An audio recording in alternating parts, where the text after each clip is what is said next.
Bienvenue à ce salon. Merci aux équipes du Ciel d'avoir organisé cet événement. On est très heureux aujourd'hui d'être là et de voir le sujet des objets connectés prendre de l'ampleur sur notre territoire. On a la chance au sein d'Optimise Network donc, de pouvoir être un partenaire privilégié du Ciel sur ce réseau d'objets connectés. On a le plus gros réseau aujourd'hui français qui a été mis en place avec près de 400 antennes qui sont déployées sur notre territoire, qui permet aux communes, aux adhérents du Ciel de pouvoir bénéficier donc, de cette infrastructure. Et nous, Optimise Network, on est là pour intégrer les solutions, donc déployer ensuite les différents capteurs qui vont servir à ces communes pour faire des économies, gagner en efficacité, améliorer le bien-être des élèves, notamment en mesurant la qualité d'air dans les écoles. Donc plein de sujets aujourd'hui qui existent sur les sujets d'objets connectés. Et aujourd'hui, on a la chance d'avoir un de nos clients, un de nos partenaires, la commune de Rive-de-Gier, qui va témoigner de ce qui a été mis en place sur la commune. Voilà. Donc n'hésitez pas à venir vous renseigner. On a des petites démos qui sont possibles avec la tablette qui est juste à côté, où on peut vous montrer la restitution de ce qui est fait, avec les gains potentiels que vous pourrez avoir sur vos communes. On sait qu'à l'heure où les budgets sont serrés pour les collectivités, il est important de mettre en place des actions, et le numérique est là pour vous aider. Voilà. Donc je vais laisser la parole à Robin Kostakis, le DSI de la ville de Rive-de-Gier, pour vous témoigner un petit peu de ce qui a été mis en place. Merci. Alors bonjour à tous, donc je suis Robin Kostakis, DSI au niveau de la mairie de Rive-de-Gier. Alors depuis un an, on a décidé au niveau de la mairie de mettre en place des objets connectés. C'est un projet qui a été initialement lancé par le DGS et que j'ai repris. On a commencé donc initialement par les écoles. On a eu besoin au niveau des écoles d'avoir une traçabilité au niveau des capteurs de CO2.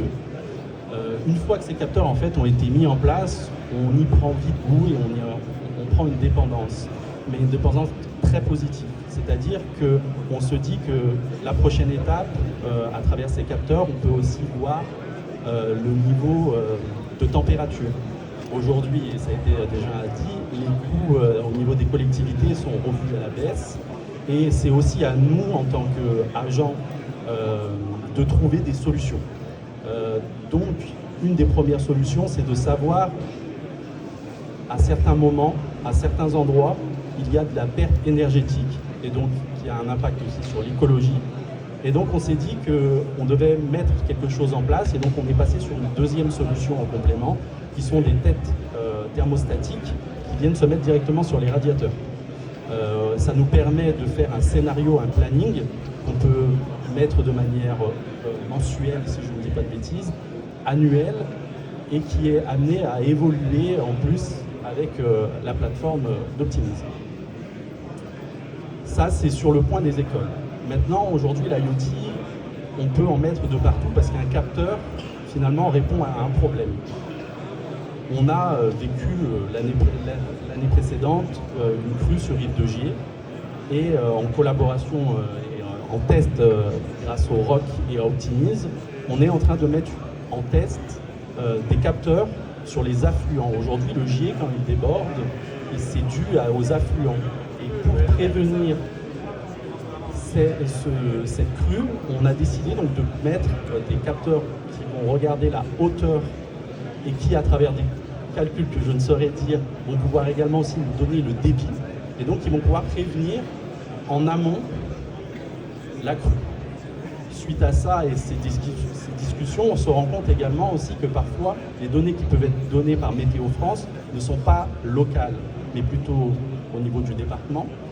Et donc, on a aujourd'hui la réflexion également de savoir si sur Rive-de-Gier, on ne doit pas installer des capteurs, une petite station météo, ou plusieurs, pour avoir vraiment un prévisuel beaucoup plus sophistiqué. Dans les autres points qu'on a pu installer, aujourd'hui c'est un sujet.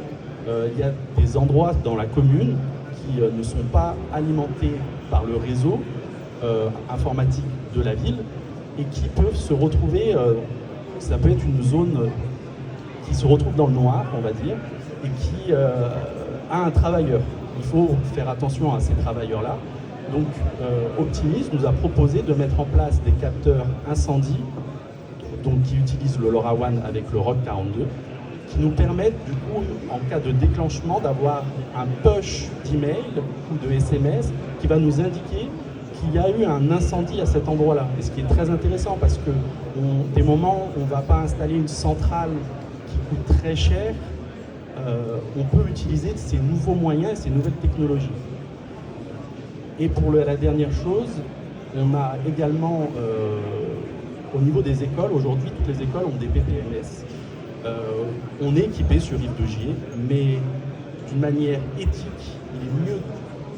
On pense qu'il est plus important que chaque professeur ait sous son bureau un bouton poussoir qui permette de déclencher ce PPMS, qui aujourd'hui est peut-être trop difficile ou pas assez dupliqué au niveau des écoles.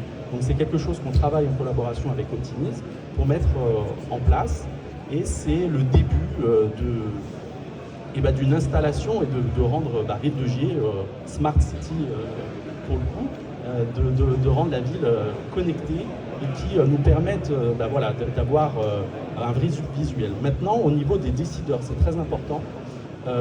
Parfois, on peut voir que ces capteurs sont un peu trop informatiques, difficiles à lire.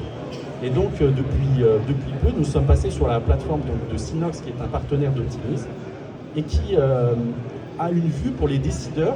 Donc moi, je pense à mon DGS ou à mon élu, qui pourront voir très rapidement des résultats sans devoir avoir des multiples d'actions à réaliser. Ils vont pouvoir très rapidement avoir s'il y a eu une fuite d'eau, quand, l'heure. C'est vraiment un dashboard qui va afficher des chiffres et qui va être très parlant pour un décideur. Et donc, je conclurai là-dessus et je vous souhaite un bon salon. Merci Robin pour ce témoignage. Merci à nouveau aux équipes du Ciel d'avoir mis en place ce réseau à l'échelle de notre département. C'est vraiment un outil formidable pour les communes, il faut vous en saisir. Donc n'hésitez pas à venir nous voir, à vous renseigner un petit peu, les usages sont très nombreux, on peut faire plein de choses. Donc on est là pour vous accompagner, on vous souhaite un bel événement et à très bientôt. Et on va passer par Patricia Chaud. Patricia Chaud qui est vice-présidente du Ciel Rocky 42. Bonjour à tous, bienvenue sur ce salon. Simplement, pas grand-chose à rajouter, le témoignage était très instructif. Le rôle du Ciel là-dedans, c'est l'interconnexion des systèmes.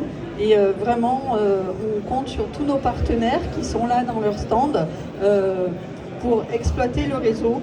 Le Ciel est là pour mettre à disposition cet équipement sur l'ensemble de la Loire. Et on est ravis vraiment de l'exploitation faite par nos partenaires et des usages qui sont mis en œuvre. Et on voit à chaque fois des innovations. J'espère qu'il y en aura encore beaucoup. Merci à tous, bon salon.